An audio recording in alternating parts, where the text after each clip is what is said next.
Hi friends, welcome back to my channel Sushma ধারা কিচেনে। তোমাদের সবাইকে স্বাগত। তো বন্ধুরা, তোমরা সবাই কেমন আছো? আশা করি ভালো আছো, আমিও ভালো আছি। তো অনেক দিন পর আবার একটা নতুন ভিডিও নিয়ে চলে এলাম রেসিপি নিয়ে রান্নার। সেটা হচ্ছে দই পটল। দই পটল আমি কিভাবে বানাবো সেটা তোমাদের সঙ্গে শেয়ার করব। তো চলো রান্নাটা শুরু করি। এখানে কিন্তু পটল আমি ঠিক খোসা ছাড়িয়ে এইভাবে কেটে রেখে দিয়েছি ভালো করে ধুয়ে, আর মধ্যে মধ্যে কিন্তু লম্বা করে চিড়ে দিয়েছি যাতে মশলাগুলো ঢুকে যায়। আর এখানে নিয়েছি হলুদ গুঁড়ো, জিরে গুঁড়ো, লঙ্কা গুঁড়ো, গোলমরিচের গুঁড়ো, আর নিয়ে নিয়েছি টক দই পরিমাণ মতো, আর এখানে নিয়ে নিয়েছি আদা আর কাঁচা লঙ্কা, আর এখানে কাজু বাদাম আর পোস্ত। এগুলো কিন্তু আমি পেস্ট করে নেব। তো চলো, কড়া এখানে বসিয়ে দিয়েছি, তেল দিয়ে দিয়েছি সর্ষের তেল পরিমাণ মতো। এবার আমি তেলটা একটু গরম হলেই পটলগুলোকে ভেজে নেব। তো পটলগুলো দিয়ে দিচ্ছি এক এক করে, ভালো করে ভেজে নেব পটলগুলোকে আগে। তো পটল ভাজতে ভাজতে আরেকটা কথা বলি, যারা এখনও আমার চ্যানেলটাকে সাবস্ক্রাইব করোনি তারা প্লিজ আমার চ্যানেলটাকে সাবস্ক্রাইব করে আমার পাশে থাকো, আর নিচে যে বেল বাটনটা আছে সেটা ক্লিক করে দাও যাতে প্রত্যেকটা রান্নার রেসিপি তোমাদের সামনে আগে চলে যায়। তো পটলটা দেখো আমি এইভাবে ভেজে নিলাম, একটু লাল লাল করে ভেজে নেব।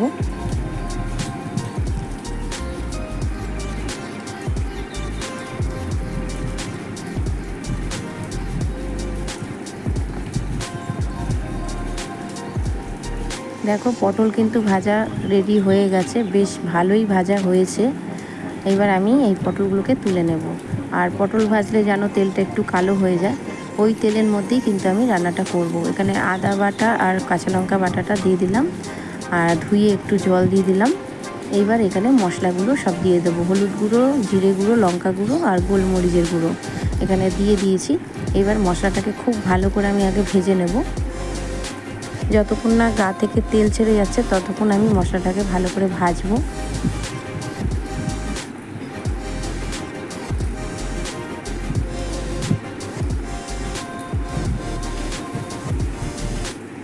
তো দেখতেই পাচ্ছ ভাজা হয়ে গেছে। এর মধ্যে আমি কাজু আর পোস্ত পেস্টটা এখানে দিয়ে দিলাম। এবার এটাকেও আমি একটু ভালো করে নাড়াচাড়া করে নেব। একটু ধুয়ে জলও দিয়ে দিয়েছি আমি, তাহলে কি হবে মশলাটা পুড়ে যাবে না। এবার এর মধ্যে আমি লবণ দিয়ে দিলাম, স্বাদ মতো লবণ দিয়ে দিলাম। খুব সুন্দর করে মশলাটা আমি ভেজে নিয়েছি, দেখতেই পাচ্ছ। একটু চিনি দিয়ে দিলাম, যেহেতু নিরামিষ রান্না, টক হবে, দইটা যেহেতু পড়বে তার জন্য মিষ্টিটা অবশ্যই তোমরা দেবে। তো চিনিটা দিয়েও একটু ভালো করে নেড়ে নিলাম। এইবার আমি এখানে ভাজা পটলগুলোকে দিয়ে দেবো।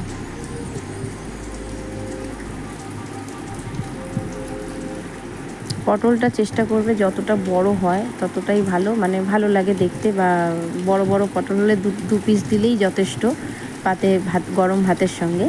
তো আমি খুব বড় পটল পাইনি, তবে খুব ছোটও না পটলগুলো, এখানে দেখে বোঝা যাচ্ছে না, পটলগুলো কিন্তু বেশ বড়।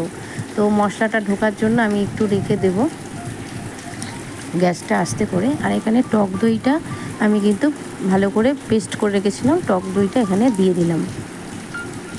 এবার টক দইটা ভালো করে মিশিয়ে দিয়ে আমি কিন্তু এখানে আস্তে করে গ্যাসটা আস্তে রেখে একদম চাপা দিয়ে মানে এটাকে হতে দেবো একটু, যাতে মশলাটা পটলের মধ্যে ঢুকে যায়।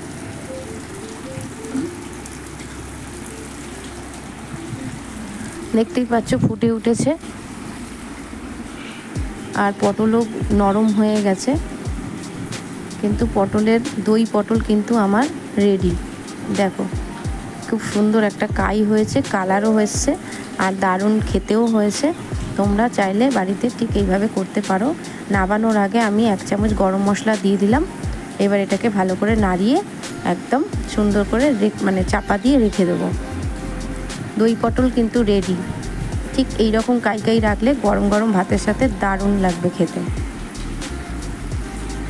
তো আমার এই ভিডিওটা ভালো লাগলে অবশ্যই একটা লাইক করো, আর আমার চ্যানেলটাকে সাবস্ক্রাইব করে আমার পাশে থাকো। তাহলে আমি নিত্য নতুন যে রান্নার রেসিপিগুলো দেবো সেটা তোমাদের সামনে সবার আগে চলে যাবে। টাটা বন্ধুরা।